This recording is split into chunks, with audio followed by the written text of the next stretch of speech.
The average life, like if I were to recount firstly, I must be very honest and say that I never bunked a class.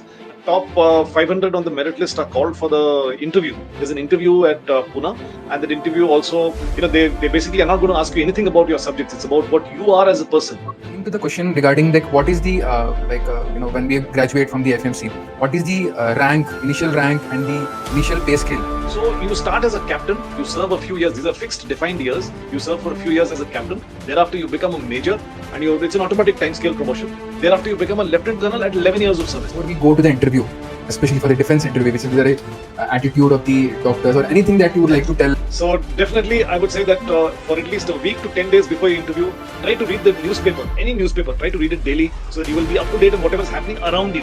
That's the first thing. The second thing is,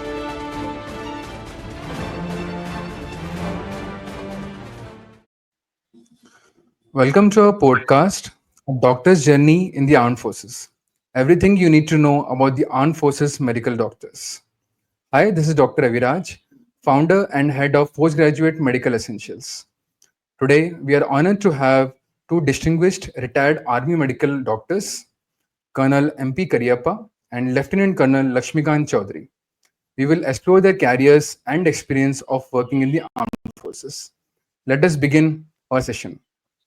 So let me start with the senior Colonel Cariyappa. Sir, can you please share your journey and motivation behind joining the armed forces and also being a doctor? Aviraj, thank you for having me on this show. It indeed is a pleasure, and I hope whatever we are speaking will reach out to a large number of our medical brethren. And so it is indeed a great opportunity for conveying information, as to say, from the front lines. So, well, at the age of 17, like all of us or most of us, I joined a medical college. In this case, it happened to be the Armed Forces Medical College, Pune. And I didn't know exactly what I was planning getting into in medicine because I was maybe the first doctor in my family. Everyone else in my family had been in the army earlier, but no one had been a doctor. So when I started off my medical education journey, it was a lot of fun because it was entirely new for me. This entire, like for all of us, it is new. So I became a doctor, and then I was very keen to join the armed forces as such because my father also had been in the army, though not a doctor. And my early years were spent in very exciting circumstances and conditions. So I lived a very active life. I was deployed in the front lines. I saw combat missions. I was providing medical support, close medical support to the airborne forces. So those of you who watch movies, you might recognize them by the berets that they wear, the maroon berets. So I was a part of that fraternity, and it was indeed an awesome journey that I had in those few years. Thereafter, I decided that that clinical medicine was not exactly doing it for me. We all are doctors. We get inspired personally by some things in our journey. So about in the army, what happens is you don't do your post graduation immediately after doing your MBBS. You have at least a 3 to 5 years gap before you're allowed to appear for the exams. So when I appeared for my exams, I was very clear that I wanted to take public health. In those days, it was known as preventive and social medicine. So I began my journey into public health in the mid 1990s, and thereafter, over these past 3 decades, I've been practicing variously at different appointments. There has been, in fact, you will find that Dr. Col Laxmikant and I have had an overlap in certain areas. We've been in the same places earlier. So I've seen deserts, I've seen mountains, I've seen jungles. I have not seen the coastline because that is one thing I don't like. I don't like coastal climates. But I've seen every kind of paradigm that is there, from rural to urban to you name it, the disease that I've handled. So indeed, Dr. Aviraj, it has been a very exciting journey. And after 26 years in the Indian Army, I decided I wanted to do something else because I would have been repeating stuff. So now, for the past 6 years, I've been consulting freelance in the public health space in the private sector, and working for philanthropies and advising CSR projects. But well, that's enough of that for now. Thank you, Aviraj. Thank you, sir. Over to Dr. Colonel Chaudhary. Yes, sir. Thanks, Please go Dr. ahead. Aviraj. Thanks, Dr. Aviraj. Good evening to all. Lieutenant Colonel Dr. Laxmikant Chaudhary. Actually, I belong to a very small town from Chhattisgarh, that is Saraypali. Actually, it is a very small town bordering between the Chhattisgarh and Odisha. So, similar to many other middle class family, my parents also wanted that I should become either an engineer or a doctor. So for that, I kept hardworking after the class 12th, and later on, I joined the Government Medical College Raipur after clearing the medical entrance examination. And after completing the graduation from Government Medical College Raipur, so many of my seniors they had already joined in the armed forces, and I also was very keen to join the army, looking the various parades during the Independence Day and Republic Day and many other events. So based on that, I was commissioned in June 2010 in the armed forces, and I joined Command Hospital, Kolkata initially. Yeah. Thank you, sir. That was a very good briefing for the session. So let us move to the next session for today. So over to Dr. Colonel Cariyappa, sir. Sir, can you please explain the process of joining the AFMC after the 12th classes? Okay, that is a fairly easy one. Well, like everyone knows, you have to give your NEET exam nowadays. In the till NEET started off, AFMC had its own standalone examination. So now you just have to give your NEET examination along with everyone else, and when you're applying, you have to give a tick mark at that the appropriate place to indicate that you are willing to consider AFMC whenever your results are out, and then automatically the result gets fed into AFMC. You go for a there's a merit list drawn up, and only the top 500 on the merit list are called for the interview. There's an interview at Pune, and that interview also, they basically are not going to ask you anything about your subjects. It's about what you are as a person, and what the assessment of the interview board is over how good a doctor you will make, and whether you are suited with the general culture and ethos of the Armed Forces Medical College as such. And so it is not just necessary that you have to be a kitabi kida. You have to be have a little bit of talent, and all of us have some kind of talent or the other. So well, that is about joining AFMC as such. And if you want, am I going to be answering about the post graduation right now? So there are well options of joining the armed forces afterwards, after your post graduation oblique your degree. So that Dr. Aviraj will cover at a subsequent point. Yes, sir. Yes, sir. Thank you so much, sir. Can you please explain the ratio of the joinee people in the AFMC? What is the ratio between male and female, and what is the eligibility criteria? Is any eligibility criteria, or directly after 12th class we can go into the AFMC? Okay, so it is essentially after class 12, and it is just the eligibility criteria is exactly the same as for every other medical college. It's only the difference is there is a medical fitness standard. So you have to comply with the medical fitness standards. That is also available on the FMC website. So what's advisable for someone is, so you don't get disappointed, is to go and look at that medical standards that are there, and then ask your friendly neighborhood doctor to just check whether you comply with that broadly. And thereafter, you can go with confidence for your interview. And about boys and girls, well, till last year, I think we had 130 students, of whom 105 were boys and 25 were girls. But now it's been revised. The seat intake has been revised to 150. So accordingly, the proportion has increased. And there is also a certain reservation about this for foreign students. That is, all governments of friendly foreign countries. There one or two seats are reserved for them by the Ministry of External Affairs. But that doesn't cut into the quota for Indian students. And there is reservation, but the reservation starts after you clear the entrance examination and you figure in the merit list. So when you come for the merit list in to AFMC, after that, if there is a reservation applicable for you, that is what you will be able to get. So boys and girls are housed separately, but otherwise they're educated together. I've been on the faculty at AFMC also, and I've been warden of the boys hostel. It's not a very easy task to have done, considering the fact that 600 boys are not easy to handle Yes. at any point in time, but it helped. So but all of these details are available on the AFMC website. If you go to the AFMC website, these details of medical standards are given clearly there. They've been updated recently, so it's advisable Okay. for people to be able to align with that. Thank you. We will also update the website detail in our details description so that you can go through the same. Now going to the post graduation. So Dr. Chaudhary, Colonel Chaudhary, can you please tell us about the process of joining the post graduation in the AFMC? So basically, initially I will describe about the how to join the armed forces after completing your graduation or post graduation from the civil background. So anyone who is keen to join armed forces, the first step is that either you can join as a MBBS graduate, or you can join armed forces after completing your PG, whether it is diploma, DNB, or MSMD from the civil. whoever who has joined the armed forces after completing their MBBS. So till last year, September 2023, they had opportunity to join the PG post graduation during the service itself. But for the short service commission officer, but since last September 23, so short service commission officers are no longer eligible for the PG from the any armed forces service hospitals or armed forces medical college. So the Okay, sir. only option nowadays for the short studies commission officers are after completing 5 years of service in armed forces, and they can appear as ex-servicemen. So there are few seats which are reserved for the ex-servicemen.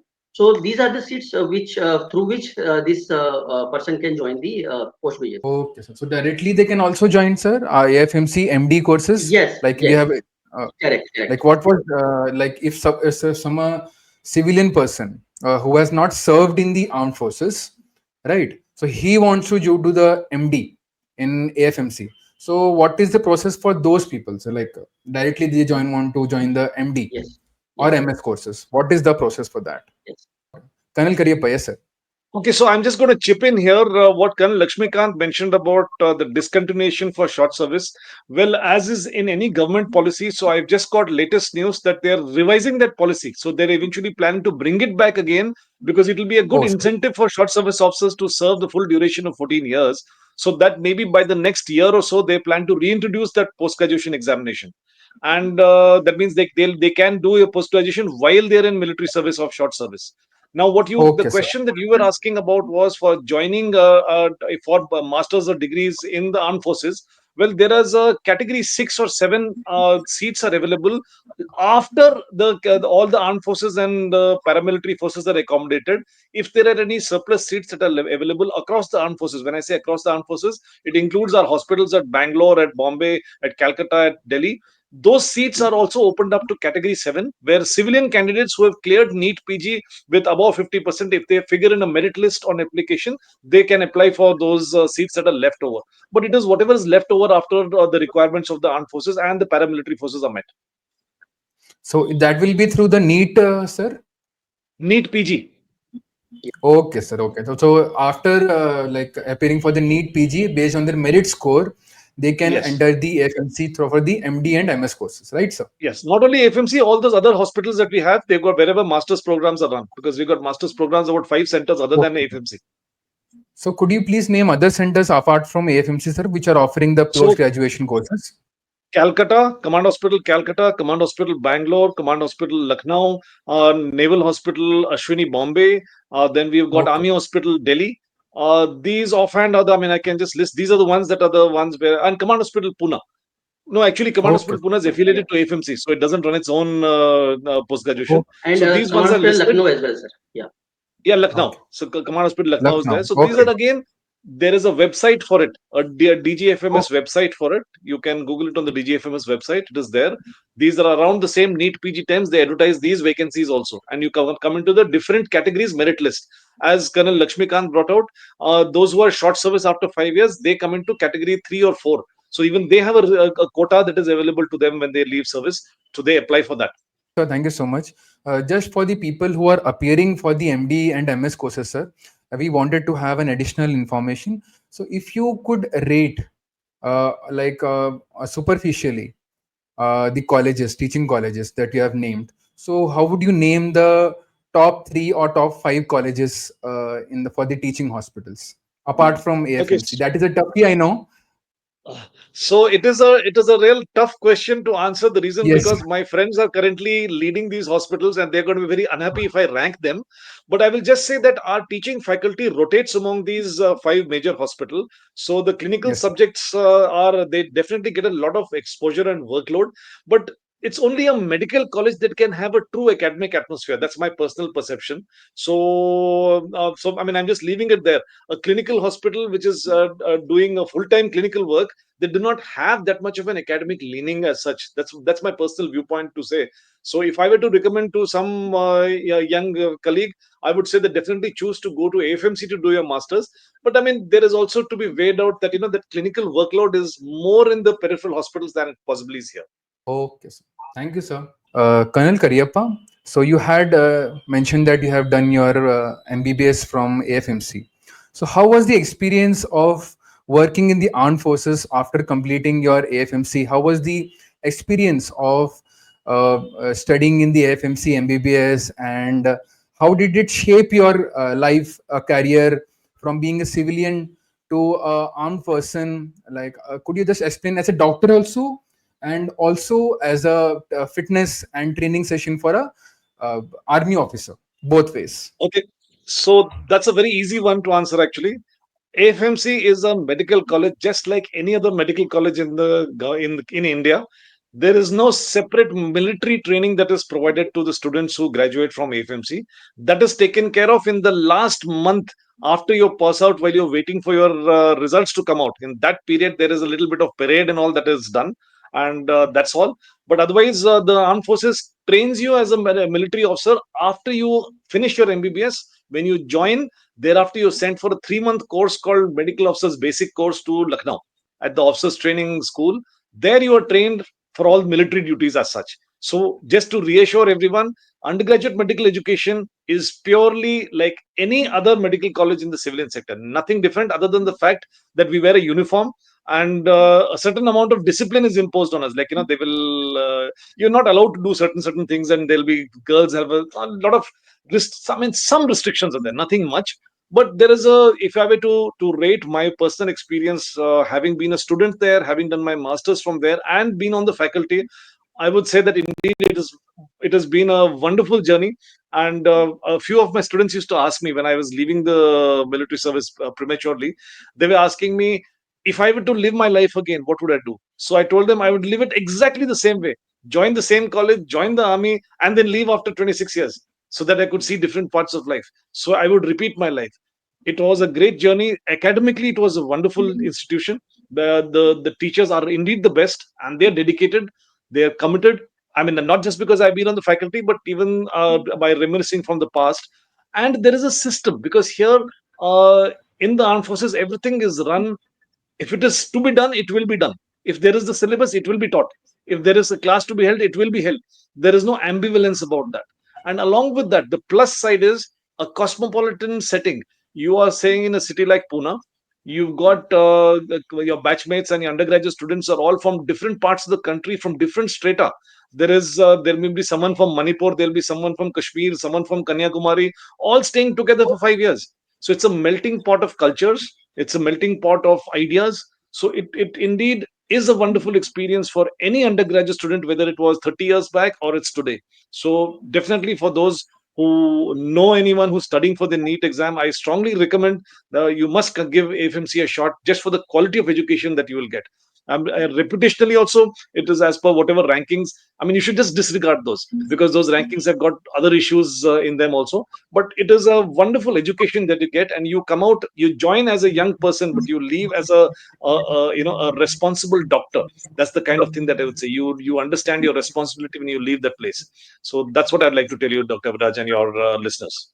Thank you, sir. Thank you.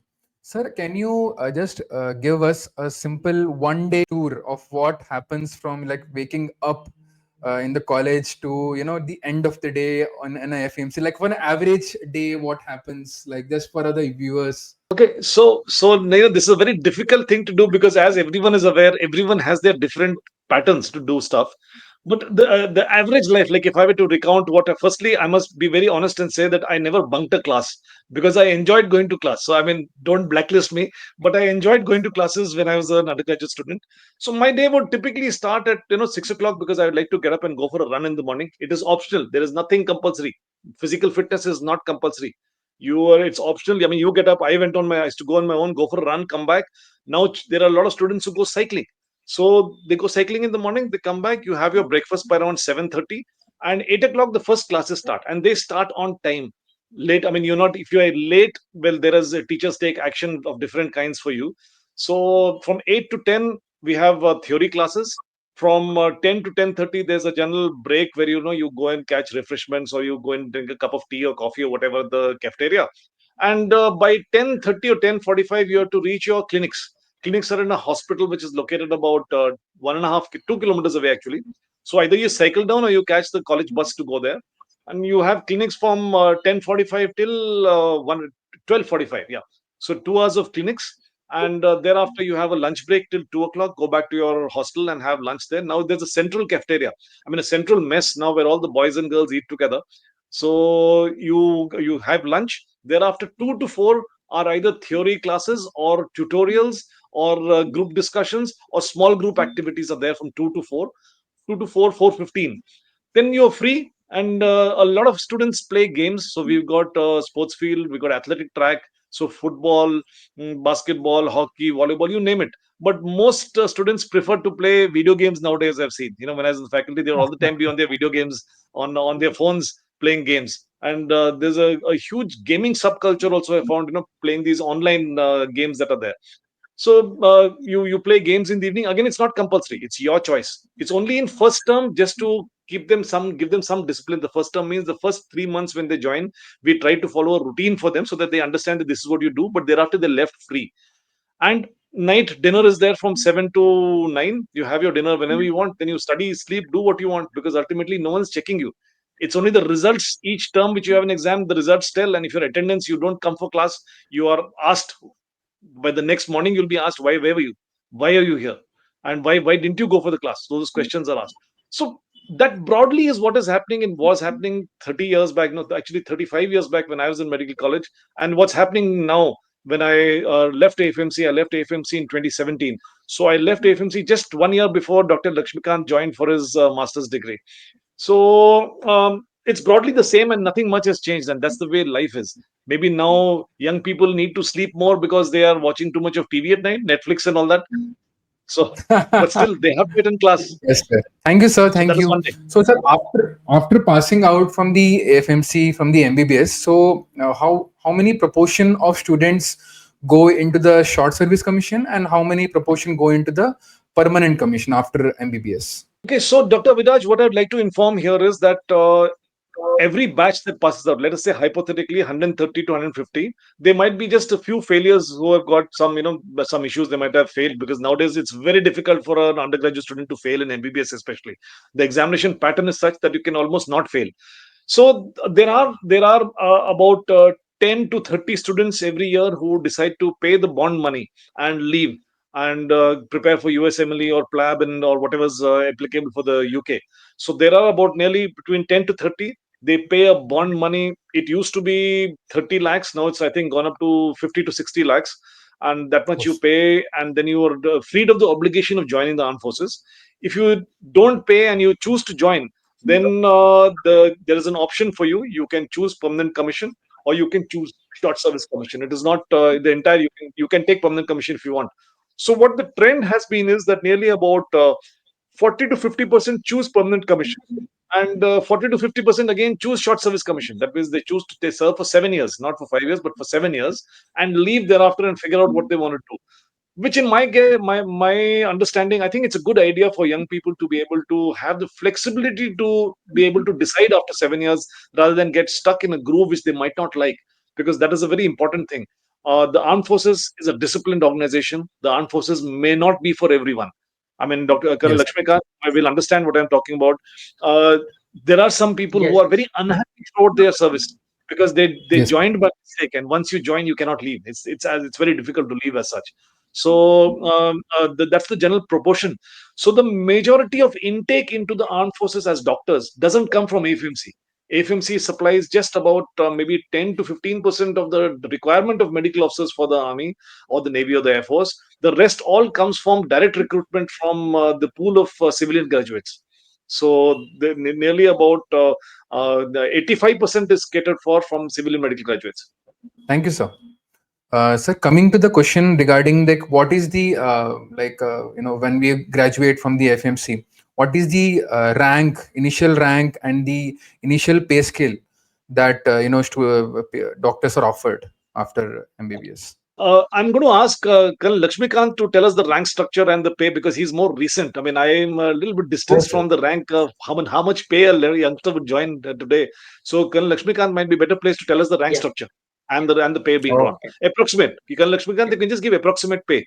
Sir, usually anybody joins the armed forces, whether he's from civil background or AFMC background. So initial pay level is usually around pay level 10.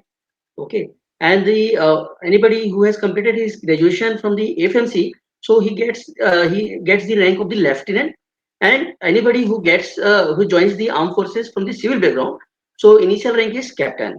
So after 4 years of service, whoever has joined the from armed forces from the civil background, so he is promoted to the rank of the major, and after 7 years of completing as major, the lieutenant colonel, and the other higher ranks are based on the boards. For that, selection boards are organized, and based on their past performance, past ACR confidential reports, they are promoted to the higher ranks. So later on, other ranks are the colonels, brigadier, major general, and lieutenant general is the supreme most rank in the for the any army medical corps officers.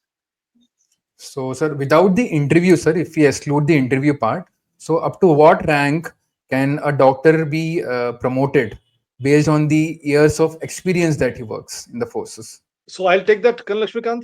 Yes, sir. Sure, sir. Sure, sure. So to address what you're asking, Dr. Viraj, a young doctor from the civilian stream when he joins after his MBBS degree, when he has to have finished his registration. So the same is applicable for the graduate from AFMC.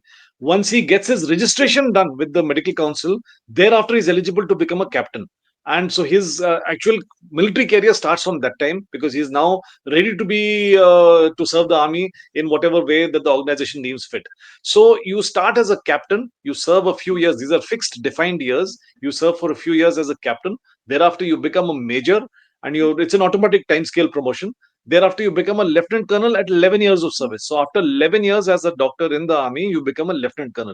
So a lieutenant colonel has got a Ashoka and one star on his shoulder. So this is what the Colonel Laxmikant would have retired as a lieutenant colonel in the Army Medical Corps. Thereafter, after you serve for another 7 to 8 years more as a lieutenant colonel, you have a selection board, which again, as he said, considers your performance over the past the 10 years actually. And they, if they you're selected, you get selected as a colonel. And a colonel, he starts wearing the red collars, collar dogs on his. It's called collar dogs on his collars, and he becomes a colonel. And he's posted into higher appointments and into certain select positions in the Army Medical Corps as such. And obviously, the pay scale also increases.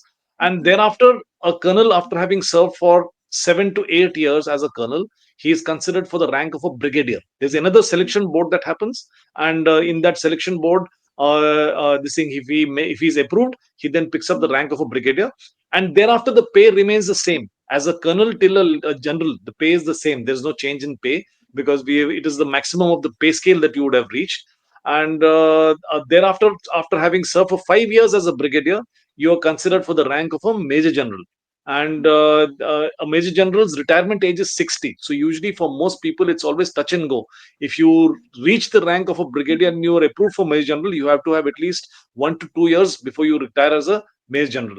And after serving for at least 1 year as a major general, you are considered for a lieutenant general's rank, which is the maximum. So it's a pyramid. It's a pyramid like this, where you promoted in different levels. And there is also a time scale rank of colonel. So if you didn't get to a selection grade rank at 18 or 19 years of service to a selection grade rank of a colonel, at 24 years, automatically you will be made a colonel. But that colonel, it will not be posted to those appointments that will be held by a person who is selection grade. That's the only difference. The pay is the same, everything is the same. It's only the appointments will be different. That's all. Okay. Sir, thank you, sir. Sir, can you please name any person who has touched the highest rank as a doctor? I'm asking, sir, in the armed Oh yes, forces. so every year we got 11 lieutenant generals. At any point in time, there are always 11 lieutenant generals. It's a fixed quota. So among all the generals in the army, so we've got fixed 11 lieutenant generals. There are 40 major generals and about 120. I'm just giving approximate numbers to you. So, and about 120 brigadiers and about 900 colonels. This is the general strength that we have. So there are So the highest rank that has been achieved in the as a doctor by any army just officer. all. I just mentioned it just now, lieutenant general. That's the highest rank you can reach. Definitely. So every year there are 11 Yeah. lieutenant generals who will retire after 2 years. Okay. Thank you, sir. So one more question, sir. This one to Dr. Colonel Chaudhary, sir.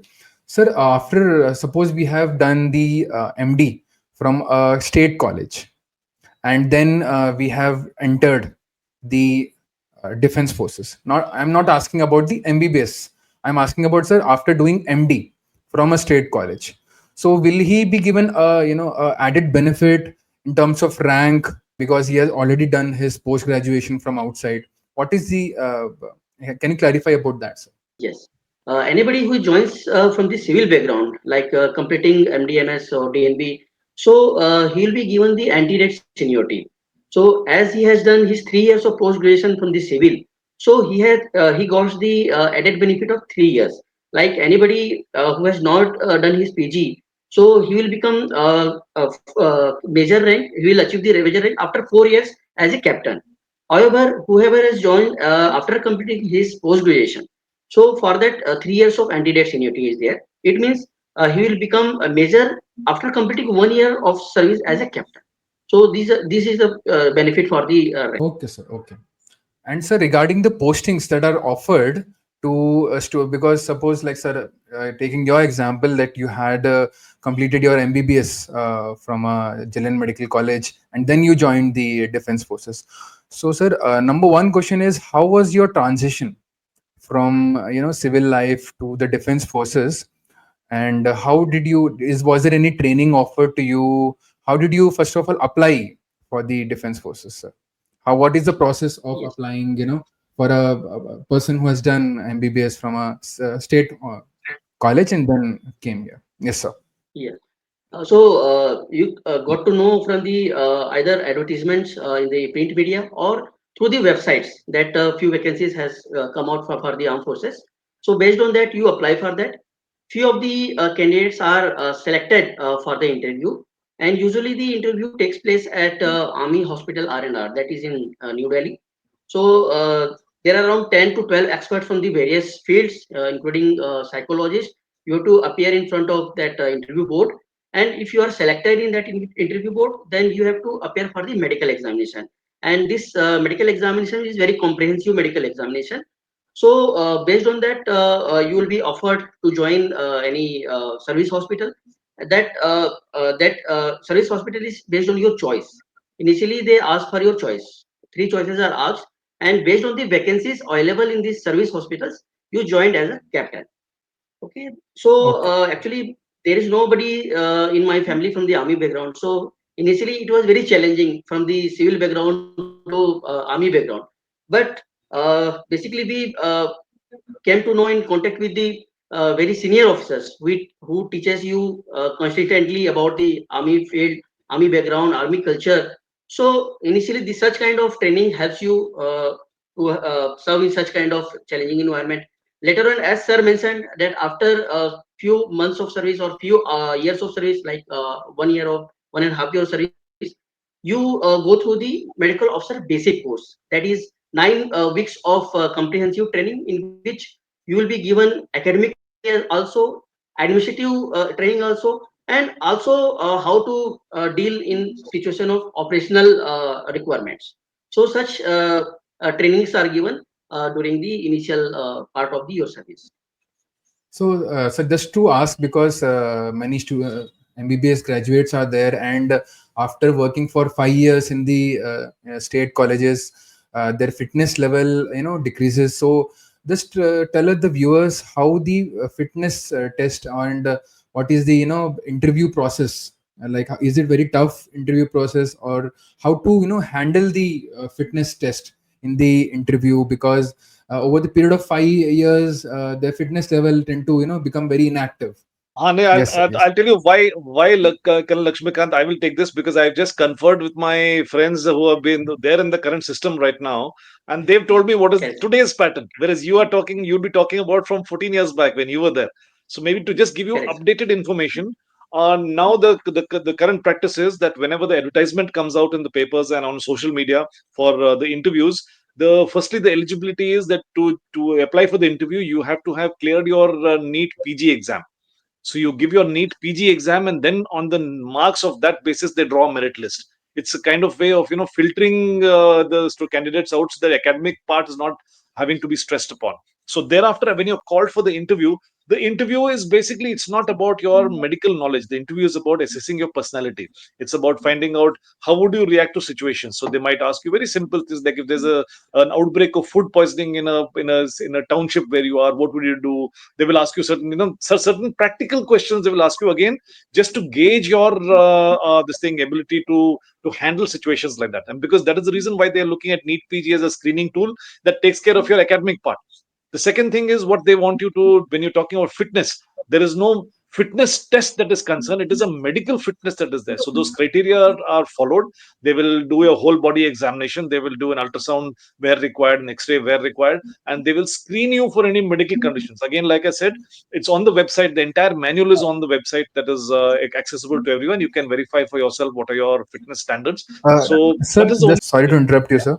Sir, could you please tell us, like, if a person wants to prepare for the fitness, a medical Yeah. fitness, so is there any prerequisite that he should go into, like before joining? Like I'm saying, like 2 weeks or 1 month before joining, coming for the interview, basic things that he Okay. can do. So Basic. again, I'm just trying to emphasize, Dr. Viraj, that there is no physical fitness test that are done. That you don't have to run 5 kilometers or do 10 push-ups. There's no physical fitness testing done at all for doctors. It is a medical fitness done. So of course, your weight would need to be in control, because we are very particular that you be of the correct weight with the parameters and not be obese or overweight for our systems. So underweight is acceptable, but not overweight definitely. So that is one thing that all doctors can work out on before reaching. So you try to reach your ideal weight, and you can look at the standards that are given. It is what is for an average. I mean, a male at your age. There's an age and weight chart that is given for your So height. can So you can can check that. anybody have a fitness test from outside for just for pre-test, pre-medical Yeah, test? They it can do makes that. sense. Would you suggest It that? makes sense because that manual is there. You can take the manual, but now which doctor will you find in the civil to undertake a fitness test for you? And what is the guarantee? Because that fitness test is not valid. You can't say that, see, I got it fit from here and I'm not fit here. Because it's the judgment of the medical board that is the final. So what the medical board decides. So I would say there is, if you see, everyone knows where they've got some fault or the other. After having done 5 years of MBBS and having being about already 22, 23 years old, you know if you've got some medical problem already. So you just check the standards. If the standards are there and you don't comply with them, obviously you're going to be unfit even if you go in for the interview process. So, I mean, the only preparation I would say is you need to lose weight, because we have a lot of young people nowadays who are coming in overweight and who are not, who are chubby. I literally say chubby. Use the term chubby. So that can be addressed, because I can understand, when you're sitting and studying throughout and you don't have time to take activity, so you can lose that weight. But otherwise, there is no physical test that is conducted. Okay, sir. Thank you, sir. Thank you. So, sir, the basic pattern is to NEET exam, the students, the doctors are filtered, and then they're called for the interview. And then in the interview, the results are declared on the same day. And then the fitness test, medical test will happen. And then, Yeah, sir, suppose just an additional question I would like to ask you. What yeah, is the process, sir, if person is, termed medically, should I say medically unfit and temporarily yeah. unfit or permanently unfit? Like, what is the term that is used? Okay. So, when I was in the army, my last appointment, I was dealing with this precise thing to create the policies for this the situation. So it is, you are, when you're done, a medical board is done on you. You can either be temporarily unfit. Say, for example, you've got a perforation in your ear, or you got a hematoma somewhere, or there is a synovial effusion in your knee. So you're temporarily unfit. So when you're temporarily unfit, you can appeal, and you can come back within, there's a specified time period. If I remember correctly, it is 42 days. You will get a letter on this directly from the medical board. They'll issue a letter telling you what you have to do, and if you want to go and address it and you come back, so you will come back and they'll tell you where to come back and by what date to come back. You get a second examination done by the medical board. It won't be the same people, and then they will tell Sir, you whether you usually average how many days they are given, sir, for re appearing on see. the 42 days is generally the standard that is followed. 42 That is days. about six Yes. weeks that we're looking at. It's a Yeah. standard thing that is okay, there, Correct. and that is for okay, sir. appealing. But if it is permanently unfit, no, permanently unfit, like, that the person could be having, let me just say for the sake of it, he blind in one eye. Okay, Okay, sir. or the specs which are like minus 7.5, so you're permanently unfit, because whatever you may do, it's not going to be acceptable in the army. So permanently unfit, you can again appeal. You can appeal and straight away ask for an appeal. They'll refer you to another medical board, and that medical board's decision will be final. Thereafter, there's no more appeal. That is a Thank you, different sir. process. Thank Temporary unfit means that there's a potential for you to recover. Maybe you got jaundice at that point in time and you're recovering from an illness. Maybe there is some the problem that is there which will go away. I mean, which is understandable that it will go away over a couple of weeks or so. So that is where, like, if you're overweight, they'll not make you permanently unfit. They'll make you temporarily unfit. Maybe they're giving you 6 weeks to try to lose weight. So there is thank a you, sir. proper system of appeals. Okay, sir. Thank you, sir. Thank you so much. So, just concluding our session regarding the interview and the physical part. So, I would like to ask you just few things. Colonel Cariyappa, sir, can you please tell us ki before we go to the interview, especially for the defense interview, which is very, people also always think that it's a high pressure area or zone, and always people are anxious, anxiety. So could you tell us a few pointers, regarding the dress or regarding the attitude of the doctors, or anything that you would like to tell before the interview that could help the viewers who are appearing for the armed forces interview? Absolutely, I'd be glad to share with you. So definitely, I would say that for at least a week to 10 days before your interview, try to read the newspaper, any newspaper. Try to read it daily so that you will be up to date on whatever is happening around you. That's the first thing. The second thing is, if you have long hair, just get a haircut. Try to go with. You don't have to go for a military cut, but just try to keep it sensible. Do not have a long hairdo or whatever.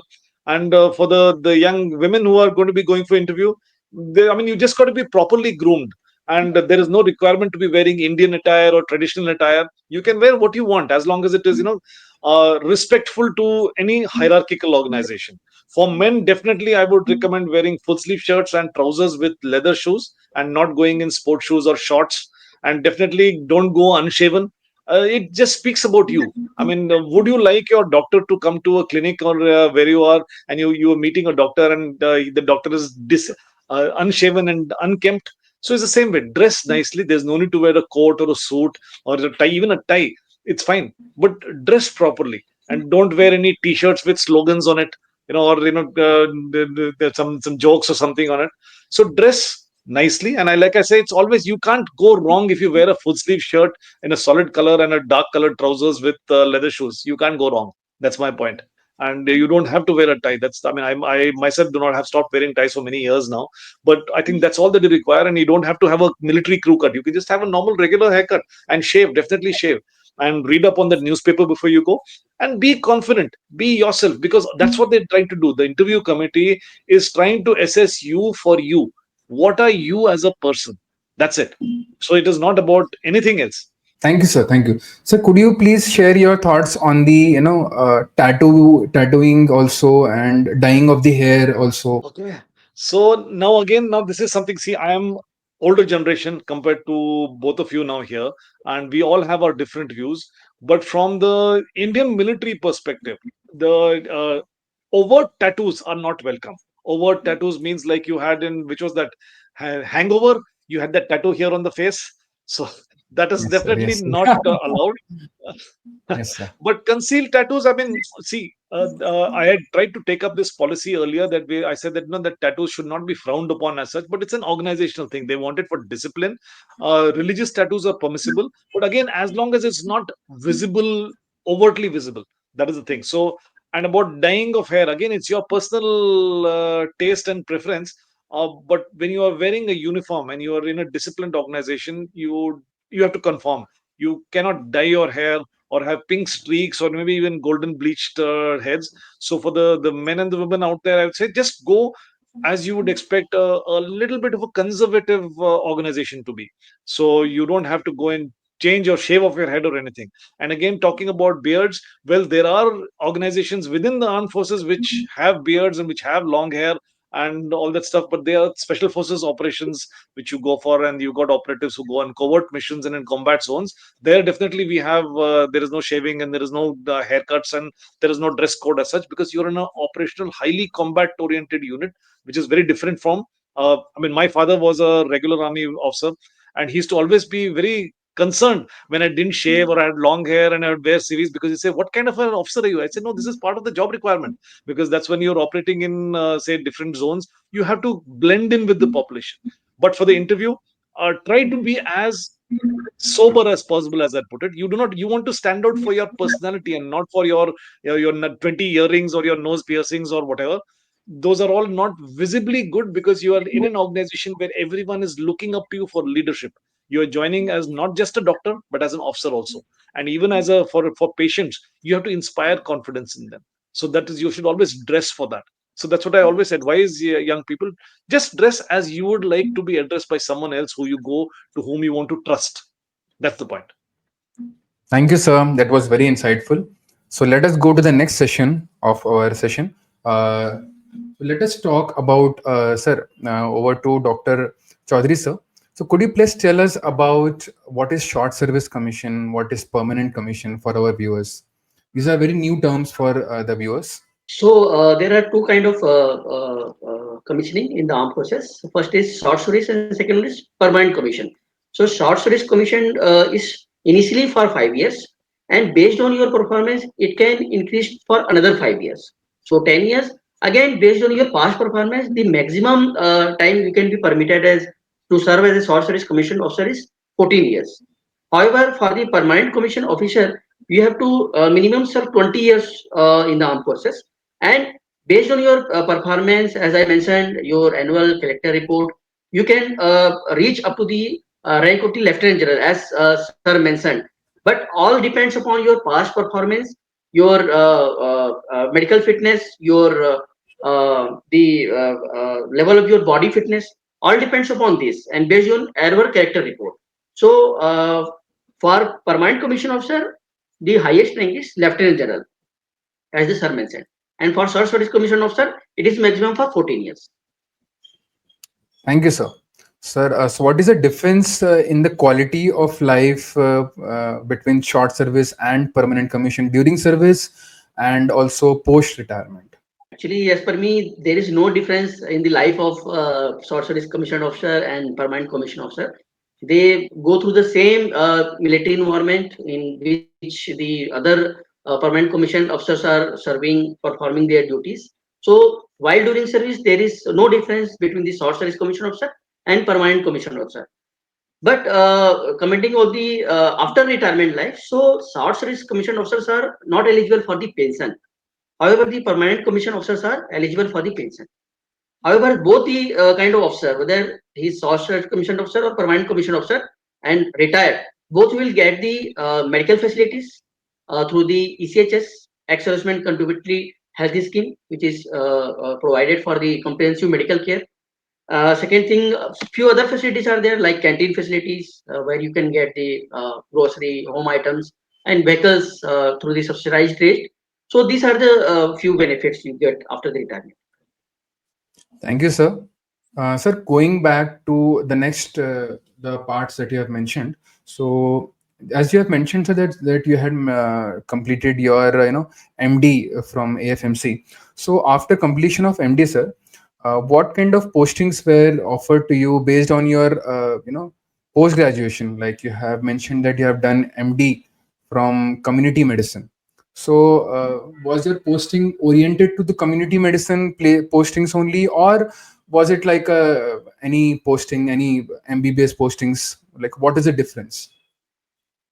Yes. If anybody completes his post graduation in community medicine in armed forces, so usually you get opportunity to work in the headquarters basically, and you will be given responsibility for the better health management on the preventive and social aspect of the troops as well as their families. And basically, you are looking after the policy making, as sir mentioned. You are supervising, you are observing about the overall health, comprehensive health of the troops as well as their families.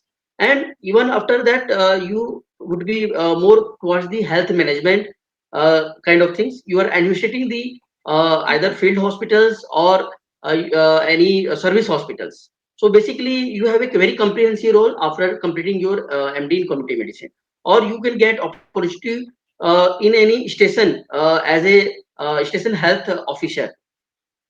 However, the overall both the jobs are similar in the manner, but there is little bit different in both kind of postings. I'm just going to jump in here now to tell. So once you finish your master's degree, let us just talk about community medicine for right now. So you have a.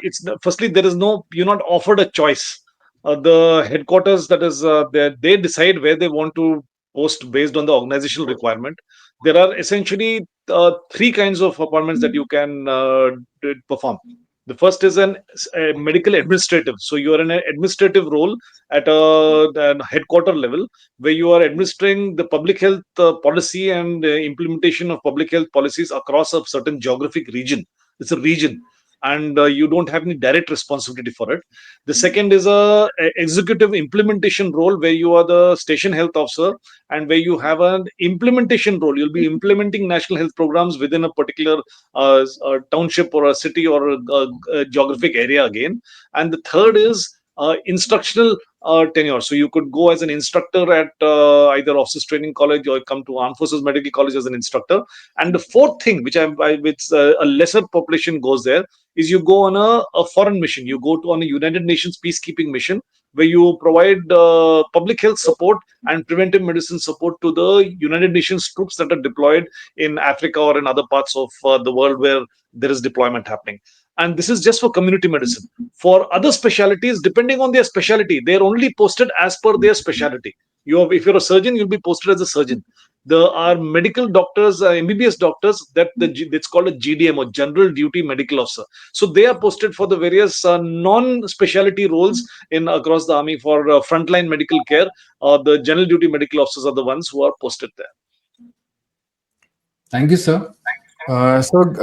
Extending your note, so could you please tell us about your experience of working post MD in different fields, and especially your foreign mission that you had explained or mentioned Okay. here?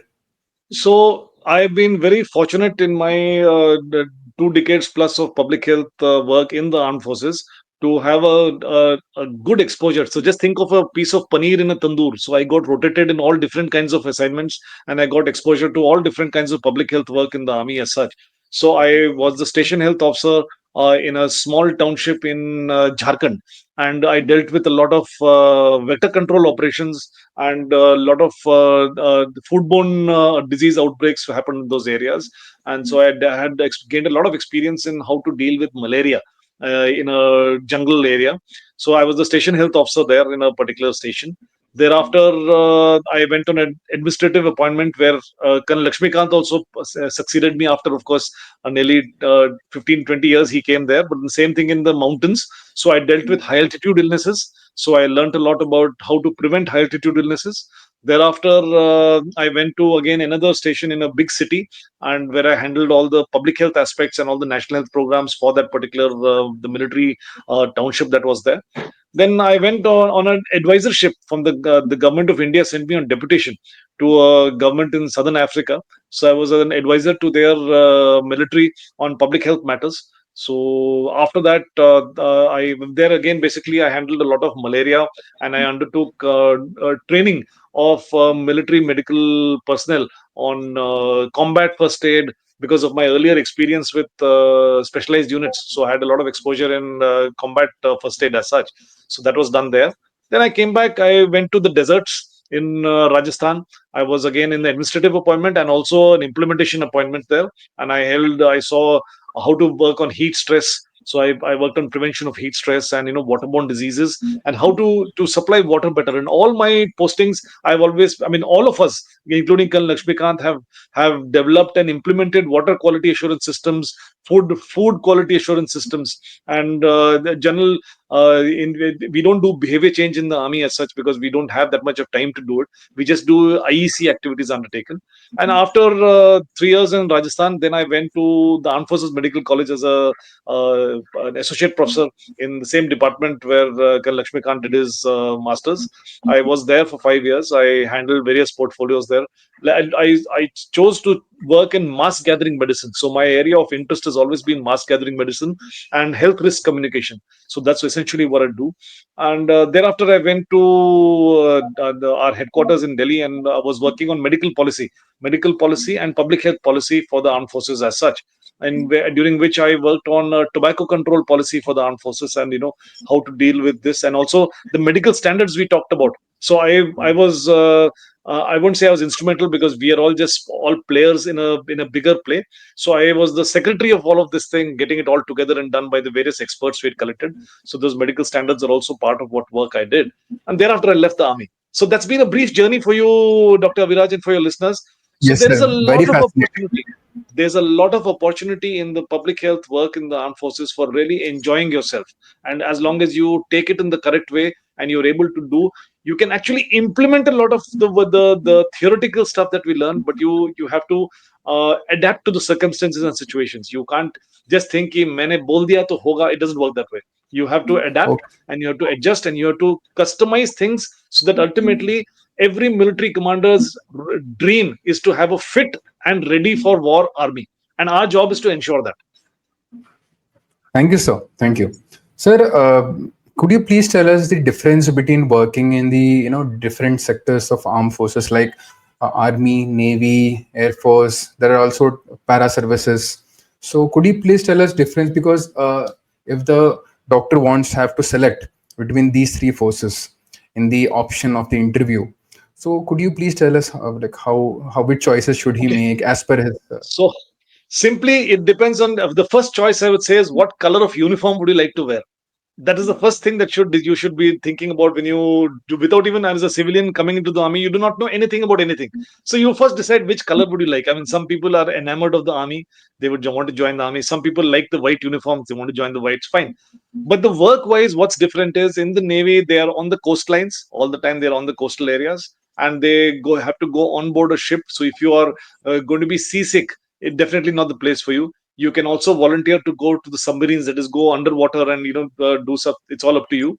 But coastal climates is what is that. So I didn't want to join the navy because of I don't like coastal climates at all. And I was very clear when I was in as an undergraduate student, that I wanted that to join the special forces and earn a maroon beret. So that's why I wanted to join the army. And for the Air Force, again, now those who join the Air Force, they will all have to compulsorily learn about aviation medicine, because ultimately Air Force is meant to fight in the air. So you have to support the air warriors. So they all undergo a basic course in aviation medicine, and for the first few years, they support all the pilots in their work. And so essentially, when a person is choosing, you have to choose based on what are your likings. It's because you are not flying the plane, nor are you flying the. I mean, driving the ship, or fighting the war. You have to decide in which role will you be suited better. So it's always good to triangulate information from your friends, from someone you know, from colleagues, from your teachers, and then decide which service you want. So it is not that easy to make a choice. I can understand it's very difficult for a young person making a choice, but ask your friends, ask your seniors, ask your peers. Thank you, sir. Thank you, sir. Going ahead, could you please name few landmark doctors in the armed forces who have done exemplary work, and you look forward, you have heard of them in the armed forces? Now that again is a very tough call to make, but I'll just say start with Major Ronald Ross. So Major Ronald Ross, we all would have read about him and know the work that he did on malaria, and he did his work in the military. So of course it was in the Indian military service, the medical service before independence. After independence, we've had some great doyens of clinical medicine who have contributed tremendously. But what you must understand, Dr. Viraj, like any government service, I mean, like any uniformed service, uh, individual excellence is always there. At every level there's individual excellence, but as a system, it is the system that has to benefit. That a system means the organization, the armed forces, has to benefit. So there have been some stalwarts, say in surgery, who have pioneered new procedures. There have been some stalwarts in clinical medicine who have found new treatment procedures for, say, high altitude illnesses. But broadly, the clinical work, because we don't undertake research on the scale that happens in the civil, nor do we to because the armed forces is a very secluded organization, and our troops are not there for long term follow up. So we don't do extensive long term research work also. So I can definitely name a few people who have done great work in the army. But I would say that each generation has their own achievers, and it's best to leave it at that, because unlike military leaders who have to inspire, in the medical system we always have to work on evidence and not on eminence. Thank you, sir. So, breaking this myth that defense forces are for the only men. So, could you please tell us about the career prospects for women doctors in the armed forces? I think the single biggest, telltale sign of this, what you're talking about, the gender parity, is the fact that we have got our top position in the armed forces today is by a lady medical officer. So this is Vice Admiral Arti Sareen. She is the DG FMS today. We have got Vice Admiral Sahai, Kavita Sahai. She's the DGMS Navy, and we've got Lieutenant General Sadhana Nair. She's the DGMS Army. So, out of the four key Lieutenant Generals, three of them are women. What more can you ask for? I mean, what more can parity can there be? In fact, I would say that given the proportion of men there in the armed forces, there should be a protest that this should be based on population proportional to size. But on the serious note, it's a level playing field as far as promotions go, as far as postings go. There may be a little bit of discrepancy there, that that women might not be fully exposed. But today, it was there maybe 30 years back where there were some discrimination was there, where women were favored a bit more. But today, I've been assured, and I can see it also happening, that women are treated equally, and that's all that is required. You need to treat women as equals, and not as as to be given a separate reservation. As long as they can do whatever it is that is required, it is not doesn't make a difference whether it's a man or a woman. And Oh, as this point was once discussed, someone in the ministry, an IAS officer, was asking about the height of the nursing officers that we have. So I said, as long as the nurse is higher than the bed, what difference does it make what height they are? That means the hospital bed. So there's a specific height for that. As long as their hands and body is above that thing, whatever height they are, why should it make a difference? Whether it's 145 centimeters or 150 centimeters, doesn't make a difference. Is their nursing capability that we're looking at? So same way, I would say, if we look at the task at hand and then say whoever is fit for that, well, women and men are equal in medicine. There is nothing that a woman can't do, and there's nothing that a man can't do which a woman can do. So that is the point that I would like to bring out. So there is no reservation, there is no quota, and it's only since 1992 that the regular army has had brought in women, and they are facing challenges and struggles. In the Army Medical Corps, we've had women since 1947, and we are living with it. And we have got, like I said today, out of the four top positions, three are women. Three lieutenant generals today are women. thank you, sir. Thank you so much. Sir, this is for Colonel Chaudhary, sir. Sir, as you know that defense forces in the armed background is different from other services like engineering and different forces. So, in terms of age eligibility, could you tell us until what age we can enter the defense forces after doing MBBS or doing DM or MD courses? If anybody wants to join armed forces, so maximum age limit for the a person who has completed his MBBS is 30 years. 30 years is the maximum age. And for those who has completed their post graduation, whether it is MDMS or DNB, for that the maximum age limit is 35 years. And those who have completed their diploma from the civil, for those persons it is 33 years.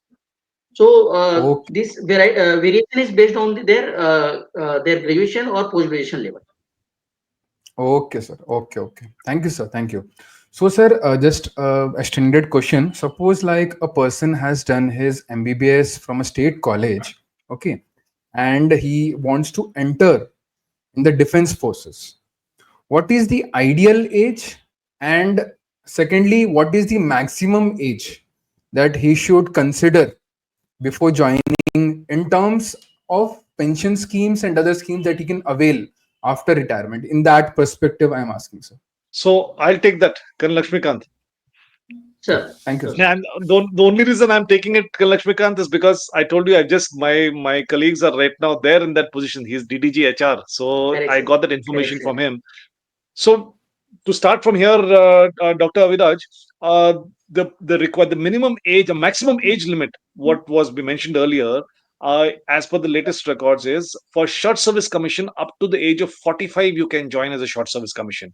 If you want permanent commission, that is the age limit that Col Laxmikant brought out, where it is 30 for an MBBS graduate and 32 or 35 for a postgraduate. That is if you want permanent commission. Now, permanent commission entails that you will be eligible for a pension at the end of it.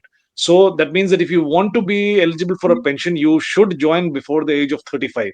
If not, you can join at any point till 45. But you also have to understand that the later a person joins, you are physically going to be not as fit as the requirement that you'll be, because there's no exemption for you if you say 42 and you join and they send you to a border area. You'll still have to walk those mountains. You'll still have to climb and walk for 5 to 10 kilometers with whatever load that you've got and go and see patients wherever. So that physical fitness may not be there when you're in your 40s. So definitely join when you're younger. And with today's day and age, if you are financially well planned and you're able to plan your expenses and this thing with the salaries that you get, you're easily able to structure your cash flows so that you'll be able to enroll maybe for the government's NPS system that is there. So I would say that a person should join the armed forces for the experience of it. A young doctor must join the armed forces for the experience of it, to see how an Okay. organized system functions and how ethically medicine can be practiced, and how the excitement of it, the early years are full of excitement. So it is really worth participating in the armed forces life when you are young, to figure out Sir, where you want to go and what you want to do. thank you, sir. Sir, what is the retirement age? Is it different for doctors versus the other people in the armed Yes. forces? So the retirement age, again, we're talking of permanent commission. Short service retires after the number of years of service, like Colonel Lakshmikant retired after 14 years of service. So the ages of retirement of the regular army starts at 54. They start retiring at 54, whereas for doctors, this was raised about 20 years back. They raised it to 58. So you Okay. start retiring as a colonel. You retire at the rank of colonel. Whether your time scale or selection grade, you retire at the age of 58. Then as a brigadier 59, as a major general 60, as a lieutenant general 61. So that's the age criteria, and it is not central government services. The medical doctors retire at 65, but in the army we retire based on a rank starting from 58 to 61. Thank you, sir. Sir, extending your question regarding the women in the armed forces, suppose they get married, and so how will the forces manage regarding the married couples who are both doctors working in the armed forces? So this part of HR management, the human resources management of adjusting postings of married couples is not just doctor with doctor, it is doctor with non-medical army officer. Those are very tricky issues. And as per Government of India policy, not just army policy, all efforts are made to try to accommodate a couple in the same station together till as long as the children are in school going age, so that they have the benefit of joint parenting. But this is based on the couple being willing for that. So they ask the willingness of the couple, because there are some instances where couples do not want to be posted together. They prefer to stay separately, even though they're married and they raise their children separately. Well, that's an individual choice. So it is always the option of the couple, and the organization tries its level best to try and post them together, because of this is also a government policy. So they adjust them in wherever they will adjust the husband and the wife together in those stations. And about maternity leave, exactly the same entitlement that is there for civilian government employees is there for armed forces women doctors also. So the same benefits they also get of maternity leave. Thank you, sir. That was very reassuring. This question is for Colonel Chaudhary, sir. Sir, Dr. Cariyappa sir has mentioned regarding the bond that they have to undergo if they have to leave the, after AFMC, if they have to leave the armed forces. I would like to ask you regarding, sir, what is the method or the process of leaving the forces if they are not adjusting, after doing, if they have entered the after doing MBBS or MD, and they have served for few years, and now they want to opt out after the defense forces. So could you please tell us the process regarding that? In a normal way, there is no option to opt out from the services. However, in very few unique conditions, very unique emergencies, force give you permission for the to leave the army. But that is through the proper authority and proper channel. You have to apply through the proper channel. If they find that your application is suitable, that you can leave, and you have certain emergencies that you should leave, like your any of the parent is not well, you have to take care of your parent. In such a certain condition, you are allowed to leave the army. But usually, there is no option to leave the army during the normal conditions. Or otherwise, sir can I think. some focus on that. Yeah. Okay, sir. So I will just advise the listeners here that the options that you have available if you say you're not suiting the army, because there's no such thing as a probation period, that you've got this sign up period. So you can resign your commission, but a resignation means it has to be accepted. So, or you can apply for premature retirement. It's called PMR, premature retirement. So like I applied for premature retirement and I left the army as a on PMR after 26 years of service. So all of these are at the discretion, because you must remember that army officers are are a president's commission. That means the president is pleased to appoint any officer of the army, of the armed forces, to a commission. That's why it's called president's commission, as compared with other central government services.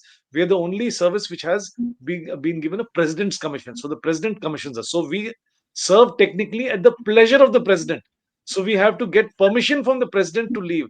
And you can imagine how easy it is to get permission from the president of India. There are so many channels in between.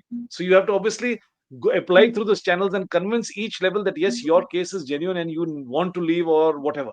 So it's not that it's a closed option. There is an option. There are means for redressal, but it's not guaranteed. It's not like a civilian job where you can just give your 1 month's notice and leave. So there's no such thing as a notice period. You serve at the pleasure of the president, and you leave also if the president desires you to leave. Thank you, sir. Thank you so much. Sir, we have got enough information regarding short service commission and the permanent commission. We would like to ask a last question regarding the short service commission. Suppose, sir, a doctor has joined as the short service commission after doing MBBS or MD from a state college, and now he wants to appear for the permanent commission interview process. So, number one, how much after how many years is he eligible to appear for the permanent commission interview?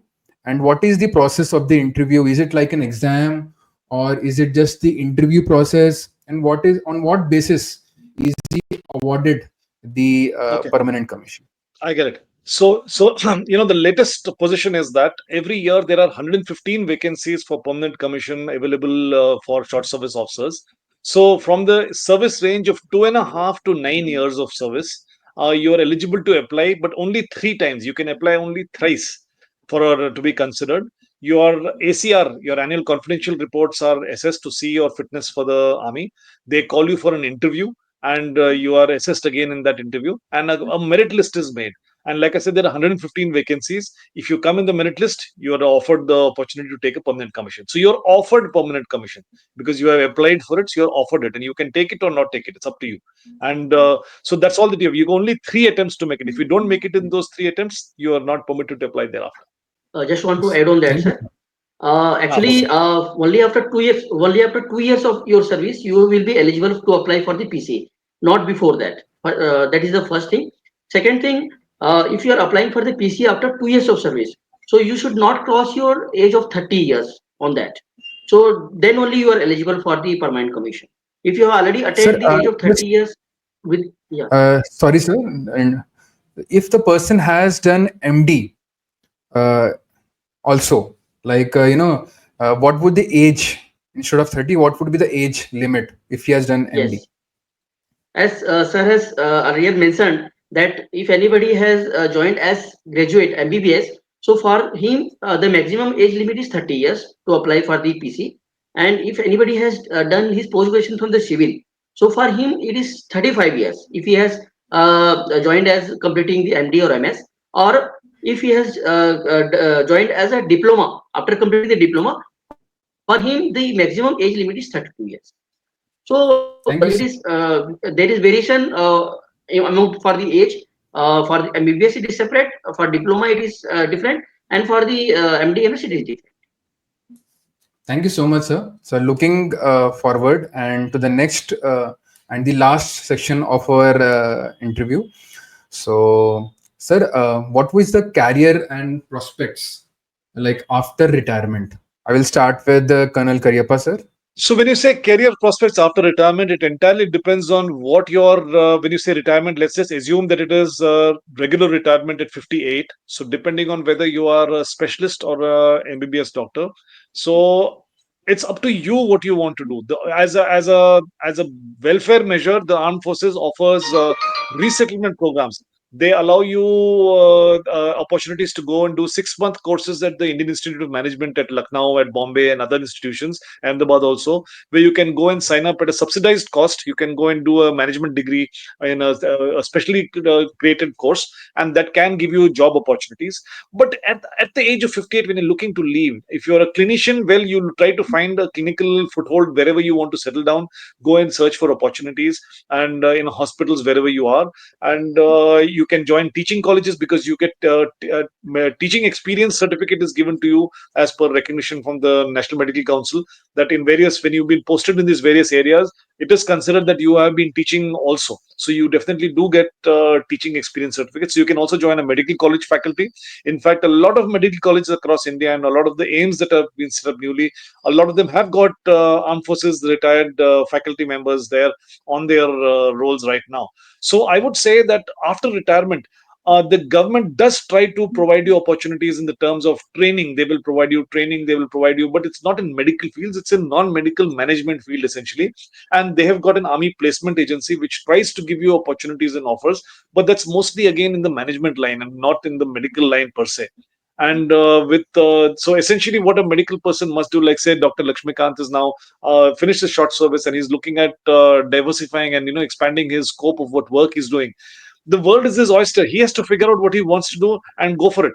And he has the tag of a veteran with him. He can try to leverage his network and connections and someone word of mouth, because everyone knows that the moment you hire a doctor from the armed forces, you get a more professional person than you would possibly from a civilian background, a person who knows how to work in a disciplined environment, who has run systems and who is capable of delivering whatever is required to be done. So that is the advantage of when you work with a veteran or you hire a veteran as such.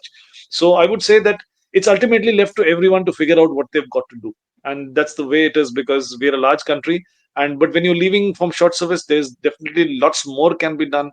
More avenues and opportunities can be opened up for short service medical graduates. Like for example, you can give them a direct line into medical colleges, and say with the expansion happening, they could be given facilitated in offering this thing. To this end, the government of India has recently set up a portal where they are planning for recruitment of faculties from the armed forces into various colleges. Even today, if you go to Uttarakhand and Uttar Pradesh, you tell them that you're an armed forces officer, you will definitely get priority in recruitment that is there.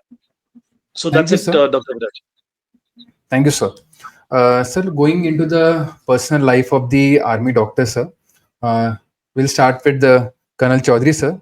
Sir, what is the life of an army doctor for the family and for the children? What are the facilities offered at the forces? Postings at varied places, like somewhere you like posting the PC station, after that in the field stations. So you have to make a work balance between your postings and the family commitments. Okay, but even the army community better takes care of your families also. If you are in very field areas or any hard areas, so army community is much capable to take care of your families. So as the army postings are unique for their services, so you have to manage between the your postings, your family commitments, and you are managing the troops as well as the other performing the other administrative duties. So after certain years of service, you are experienced or you are capable of doing making balance between all these things which I mentioned. Thank you, sir. Thank you. This is for the Colonel Cariyappa, sir. Sir, I would like to ask you a few things. There are facilities like AFFA, canteen services. Could you please throw some light on that? And the school health services offered at the armed forces for the family. I'm going to start by continuing from where Colonel Lakshmikant left off, talking about, we've got schools at various stations where for our children, because there are admissions are very difficult to come by. We all know in cities, in the good so-called good schools, no one's going to give you an admission if you're just there for 2 years or 3 years, and that's the general tenure that we have. So the army has, over the past 30, 40 years, we've set up schools across India, our own schools which we run for our children, and so it's a reasonably good standard, like just like the Kendriya Vidyalaya system that is there. We've got these army schools that are there, and once you finish schools, you can thereafter colleges, at the college level also, you name the vocational stream or the educational stream, and the army has got its own welfare educational society college. There's an army college of medical sciences in Delhi, which is running an MBBS course. Then we've got the Army Institute of Technology. Then we've got management institutes. So the army is running these zones. And when I say the army, it's not the army, it is the Army Welfare Educational Society, which is funded through contributions from army personnel. It is not funded by the government of India. It is run entirely by as an independent entity, but it is affiliated with us because it is of us, for us, and for our children. So my daughter, for example, has studied in the army educational system throughout till her class 12, and thereafter she went into government college in Pune, and she went further on for in a non-medical stream. But what I'm saying is that these are all the opportunities afforded to army personnel because of the circumstances of our posting. We are sometimes posted Sir, in sorry, sir, Jammu and interrupting. Kashmir. Does it, Yeah. sorry, sir, does it come under the defense quota or the ex-serviceman quota? No, no, this is not neither. This is separate. It's part of the NEET exam. For example, if you look at Army College of Medical Sciences, it's a part of the NEET system, and they drop their own merit list based on the inter-se merit of candidates who apply for it, and they've got 15% reservation for non-military personnel children. That means 15% for all India quota who need not be military children, but 85% is reserved for within the armed forces people because it's a welfare education. And talking about your AFWA, which you're talking about, is actually Air Force Wives Welfare Association. Same way Navy has got NAVA and Army has got AWA. So AWA means Army Wives Welfare Association. It's got nothing to do with the Army. It is purely for the welfare activities that the soldiers' wives and the officers' wives do for themselves to keep themselves busy in small stations and to provide vocational training for soldiers' wives who may need such or desires, like tailoring or clothes making or any such thing like that. So that's the AWA. Canteen facilities are there. It's basically it's every state has agreed to give the government of India employees in the Ministry of Defense, that is the armed forces personnel, a subsidy on the sales tax. Now the GST is there, so it is subsidized by a percentage of the GST. So the state government does not take that percentage from the armed forces personnel. That is all the subsidy that comes out to it. So it is there, and this was essentially devised because in forward areas, can you imagine in a mountain in Ladakh, you need to buy toothpaste still. You don't have a Reliance Mart there. Who's going to supply that to you? And or if you're sitting in the deserts and you want to have one, you need to have a bath and the soap for that. You can't go 60 kilometers to the nearest village to buy a soap. So canteen was devised for operational areas to supply. And now, of course, it's extended towards the peacetime, the big cities also where our ex-servicemen and serving people are. So that is what canteen facilities are. It's a Thank subsidy you, sir. offered by the state government. Okay, sir. So these facilities are also available post-retirement, sir? Yes, the same facilities that you have in the when you're while in service, they continue after you retire.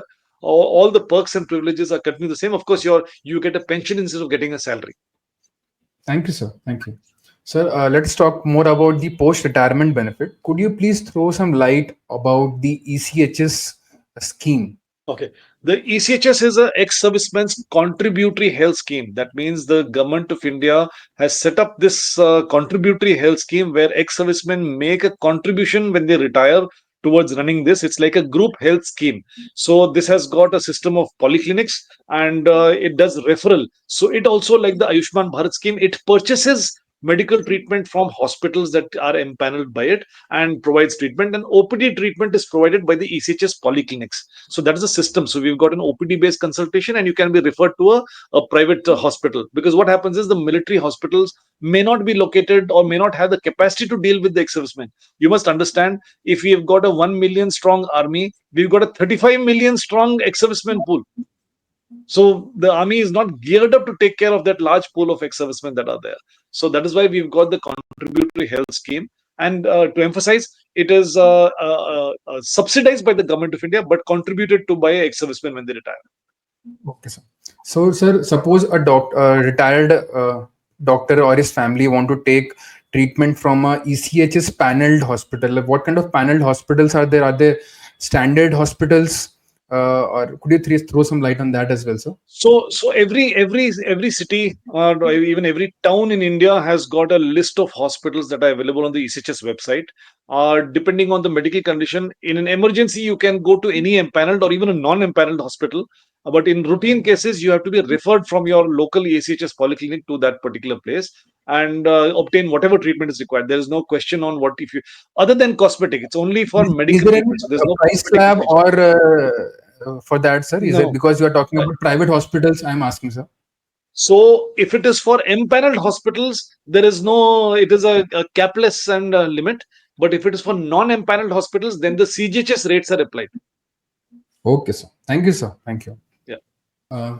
This is for Dr. Colonel Cariyappa, sir. Sir, could you please throw some light about the casual leaves and the other type of leaves given to the doctors in the forces? Okay. So a doctor, just like any other army officer, is entitled the same leave, and there's no special leave that is entitled to a doctor. So you get casual leave, and casual leave is of 20 days in a calendar year. You get annual leave of 60 days, and you can take things like furlough. Furlough is half pay leave technically. In a cycle of 3 years, you can take to 2 months of furlough. But essentially, what must be understood is that leave in the army, which all of us, can Lakshmikant also be aware of this, is always treated as a privilege. It's not a right. So you can't go and say कि मेरे मुझे छुट्टी चाहिए. It is you always have to apply for leave in advance, and your commanding officer has to sanction it. And usually, for it is sanctioned, but it is always because as doctors, especially, we need to plan our leave based on what the availability of doctors in a particular area is. So it is as per a leave plan. So you've got to make a leave plan. So you do get your leave, but sometimes it is difficult. So you it is not a guarantee that you might get leave. You want to go and see a cricket match on that particular ki shayad na ho paye. It all depends on the exigencies of service at that time. So broadly, these leaves are available, and there's no such thing as medical leave entitlement. You do have sick leave. You can be placed sick in quarters, but there is no specific thing that I can go and apply for medical leave. You don't apply for medical leave. You are granted medical leave if your medical condition warrants it. So these are broadly the leave that we have. Thank you, sir. So let's have the closing remarks from both the army doctors. First, I would like to start with Colonel Cariyappa, sir. So closing remark from your end, sir. Okay, to our listeners and Dr. Aviraj's followers, what I would just say is that service in the armed forces is a wonderful opportunity to gain exposure into life, which the civilian world will not give you. Not just into life, but into ethical clinical practice, into a lot of opportunities for career growth, a lot of opportunities for adventure, for fun, and for really blossoming as a person, and improving your own personality. I say a short service tenure in armed forces is a really a wonderful thing, and I feel every young doctor must try to volunteer to go and serve in the armed forces. And I'm not just saying this from the point of view of patriotism. I'm just saying do it also from the selfish point of view. You will benefit if you have served in the armed forces. Thank you, sir. Over to Dr. Colonel Chaudhary, sir. Actually, I'm totally agreed with what the Karippa sir remarked about the army environment. Actually, if anybody is willing to join army, definitely he or she should join the army, because it shapes your personality, it develops punctuality, it develops professionalism in you, and it shapes your rest of the life in a military manner, and so that you can put this knowledge, these skills, this attitude over the period of your life, and definitely it will help you to develop your rest of the personality for the rest of the life. Thank you, And sir. thanks to Thank you, Dr. Dr. Aviraj for Colonel. inviting us and giving us opportunity for such important interaction. Thank you, sir. Thank you, sir. Thank you, Colonel Cariyappa and Colonel Chaudhary, sir, for sharing your incredible journey and reflections. Your inflection experiences offer invaluable insights into military medicine and leadership. To our audience, thank you for joining us. We hope this session has been informative and inspiring. See you for the next session.